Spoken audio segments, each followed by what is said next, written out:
English എഴുതുമ്പോൾ എവിടെയൊക്കെയാണ് capital letters ഉപയോഗിക്കുന്നതെന്ന് അറിയാമോ? ഇംഗ്ലീഷ് എഴുതുന്ന സമയത്ത് ക്യാപിറ്റൽ ലെറ്റേഴ്സ് വെറുതെ എവിടെയെങ്കിലും ഒന്നും ഉപയോഗിക്കാൻ പറ്റില്ല.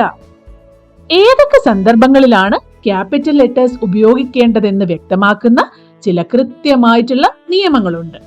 ക്യാപിറ്റൽ ലെറ്റേഴ്സ് ഉപയോഗിക്കേണ്ട ഏറ്റവും പ്രധാനപ്പെട്ട സന്ദർഭങ്ങൾ എന്തൊക്കെയാണെന്ന് നമ്മൾ നോക്കാൻ പോവുകയാണ്. ആദ്യമായി first word of A sentence. ഏതൊരു സെന്റൻസും സ്റ്റാർട്ട് ചെയ്യുന്ന സമയത്ത് അതിലുള്ള ആദ്യത്തെ വേർഡ് ഉണ്ടാവില്ലേ, ആദ്യത്തെ വേർഡിന്റെ ആദ്യത്തെ അക്ഷരം ക്യാപിറ്റൽ ലെറ്റർ ആയിരിക്കണം.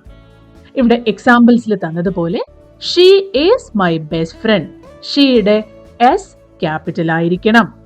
We are going to the park, W. Today is a holiday, ടുഡേയിലെ ടി ക്യാപിറ്റൽ ലെറ്റർ ആയിരിക്കണം. ഇതുപോലെ ഏതൊരു സെന്റൻസ് എഴുതുമ്പോഴും ഒരു ഫുൾ സ്റ്റോപ്പിന് ശേഷം പുതിയതായിട്ട് തുടങ്ങുന്ന സെന്റൻസ് ആണെങ്കിലും ആദ്യത്തെ വേർഡിന്റെ ആദ്യത്തെ ലെറ്റർ ക്യാപിറ്റൽ ലെറ്റർ ആയിരിക്കണം. അടുത്തതായി നെയിംസ് ഓഫ് പീപ്പിൾ. ഒരാളുടെ പേര് എഴുതുമ്പോൾ അതൊരു സെന്റൻസിന്റെ തുടക്കത്തിലായാലും മിഡിലിലായാലും അവസാനത്തിലായാലും ഒരാളുടെ പേര് എഴുതുന്ന സമയത്ത് നിർബന്ധമായിട്ടും ആദ്യത്തെ ലെറ്റർ ക്യാപിറ്റൽ ലെറ്ററിൽ എഴുതിയിരിക്കണം. ഇവിടെ എക്സാമ്പിൾസ് നോക്കൂ.